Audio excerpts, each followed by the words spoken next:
Assalamualaikum warahmatullahi wabarakatuh.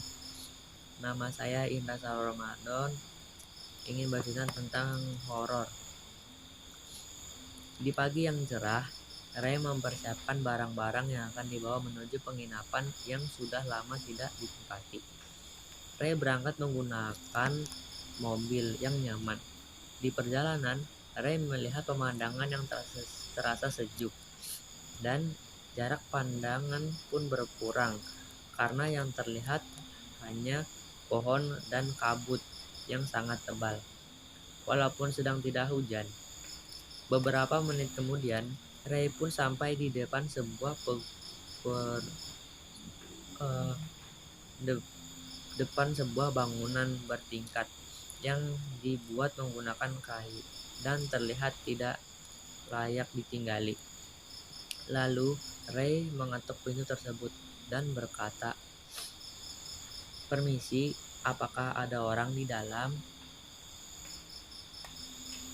Ray mengetuk untuk yang kedua kalinya dan mengucapkan, "Permisi, apakah ada?" Tiba-tiba pintu dibuka oleh pemilik penginapan. Si pemilik penginapan terlihat masih bapak-bapak, tapi raut wajahnya sudah tua. Pemilik penginapan, "Ada apa, Nak?" Ray pun menjawab, "Saya ingin menginap di sini. Apakah masih bisa?" Pemilik penginapan pun menjawabnya, "Mau menginap di sini?" Ray pun menjawab, "Ya, menginap di sini." Pemilik penginapan pun berkata, "Baiklah, di sini hanya ada 4 kamar. Mari masuk. Nanti saya akan kasih tahu kamarnya di mana saja." "Oh ya, nama saya Pak Santo." Ray pun menjawab, "Nama saya Ray. Terima kasih sudah diperbolehkan menginap di sini." Pak Santo dan Ray pun masuk ke dalam. Setelah masuk, Ray merasakan sesuatu yang mencekam sampai bulu kuduk Ray berdiri dan melihat di dalam penginapan terlihat suram. Lampu redup, ada sebagian dinding tembok yang berlubang. Ray merasa takut dan ingin pulang. Namun Ray tetap teguh menginap di tempat ini karena biayanya yang sedikit lebih murah dari yang lain. Pak Santo pun mengajak Ray untuk melihat ruangan yang cocok untuk ditempati Ray. Yang pertama terletak di sebelah kiri pintu utama. Tempatnya sedikit aneh. Terdapat satu kasur buah. Terdapat satu buah kasur dan satu buah lemari baju. Dan lampunya redup. Di kamar kedua, ketiga, dan keempat ada di lantai atas. Pak Santo dan Ray pun ke lantai atas. Setelah di lantai atas, di sebelah kiri depan tangga, sudah terlihat pintu kamar kedua. Pak Santo pun membuka pintu tersebut, dan Ray pun melihat sama dengan kamar yang pertama. Cuma di kamar kedua terdapat sebuah lilin yang tidak terbakar sampai habis. Lalu lanjut ke kamar ketiga, berada di sebelah kamar kedua. Kamar ketiga terlihat rapi dari kamar pertama dan kamar kedua, dan juga terlihat agak nyaman. Kamar keempat ada di ujung. Di kamar keempat, karena kurang biaya listrik, jadi menggunakan lilin. Setelah itu, Ray berpikir tidak lama kemudian,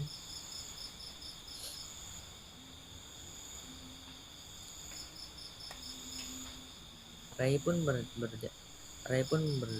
berkata, "Saya pilih kamar ketiga saja, Pak." Pak Santo pun menjawab, "Baiklah, ini kuncinya." Pak Santo pun berkata, "Saya akan tunggu di bawah untuk sarapan. Kamu pasti lelah di perjalanan tadi." Ray pun menjawab, "Iya, Pak, nanti saya ke bawah setelah menaruh pakaian saya." Beberapa saat kemudian, Pak Santo pun turun. Lalu Ray masuk ke kamar dan mengeluarkan baju dari koper. Tiba-tiba ada tiupan angin mengarah ke tengkuk Ray. Ray refleks menengokkan kepala ke belakang, dan ternyata pintu belum belum ditutup. Ray sudah berpikir yang tidak-tidak. Setelah selesai, Ray pun turun ke bawah untuk sarapan sore bersama Pak Santo. Pak Santo hanya menyediakan nasi, tahu, dan tempe. Pak Santo pun berkata, "Hanya ini yang saya miliki sekarang." Ray pun menjawab, "Tidak apa-apa, Pak." Pak Santo dan Ray makan bersama. Ray pun berpikir untuk bertanya, kenapa di sini tidak ada yang menginap selain dirinya. Ray pun bertanya, "Pak, saya ingin bertanya, kenapa tidak ada pelanggan selain saya?" Pak Santo pun menjawab, "Saya juga kurang tahu dengan tempat ini. Satu minggu lalu ada pelanggan. Dia menginap di sini selama 1 hari. Dan dia bercerita keluhan yang dia rasakan ketika menginap di sini kepada saya. Ceritanya dimulai saat dia masuk ke penginapan ini. Katanya, dia sudah merasa tidak enak dan takut. Tapi karena perjalanan dia masih panjang dan jauh, dia seperti terpaksa menginap di sini. Ketika dia sedang di kamar, terdengar suara tidak jelas di kamar sebelah. Padahal dia sendiri yang menginap. Karena dia penasaran, dia keluar kamar dan mengecek kamar yang terdengar suara aneh tersebut. Lalu dibukalah pintu tersebut dan tidak melihat apa-apa dan tidak mendengar yang tadinya ada suara aneh. Lalu dia balik ke kamar. Ketika ia berbalik untuk ke kamar, terasa seperti ada yang memperhatikan dia. Lalu dia memperhatikan dia. Dia berbalik dan melihat sekitar dan tidak ada apa-apa. Lalu dia berpikir positif agar tidak takut lagi. Dan langsung kembali ke kamar. Saat malam sebelum tidur, dia ke kamar mandi dan merasakan hal aneh sampai dia ke kamar lagi. Hal aneh tersebut terus berjalan ketika malam hari. Itu ceritanya, Nak. Bapak juga heran. Setelah makan sore selesai, Ray menaiki kayu yang rapuh menuju lantai 2. Di lantai 2 terdapat lorong-lorong yang tertutup atap yang sangat sepi dan sunyi. Ray berjalan dengan ketakutan. Setelah masuk ke kamar yang terdapat lemari kayu dan satu kasur berwarna putih, Ray pun tidur di kasur tersebut, lalu menarik selimut yang lembut. Saat Ray tertidur, sama seperti yang diceritakan oleh Pak Santo, terdengar suara ramai di ruang sebelah. Ray pun mengecek ruangan tersebut dengan merasa takut dan lemas. Ray membuka pintu perlahan dan tidak melihat apa-apa. Ray hanya melihat ruangan kosong dan sebuah benda kotak persegi panjang yang sudah rusak. Ray lalu menutup pintu dan berjalan menuju kamar.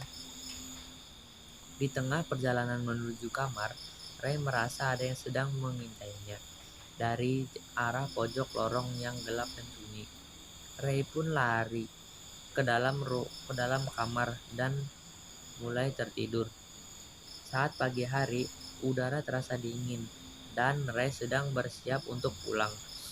Ray berpamitan dengan Pak Santo dan menunggu mobil jemputannya. Saat mobil jemputannya sudah sampai, Ray pun menghadap ke penginapan tua tersebut dan melihat sosok anak kecil yang sedang melihatnya dari samping penginapan tua yang sepi dan gelap itu. Ray pun pergi naik mobil jemputan tersebut sembari memantau penginapan. Semakin jauh, semakin lama semakin jauh dan semakin hilang karena penginapan tersebut termakan oleh kabut yang berwarna abu-abu dan tebal. Sekian ceritanya. Assalamualaikum warahmatullahi wabarakatuh.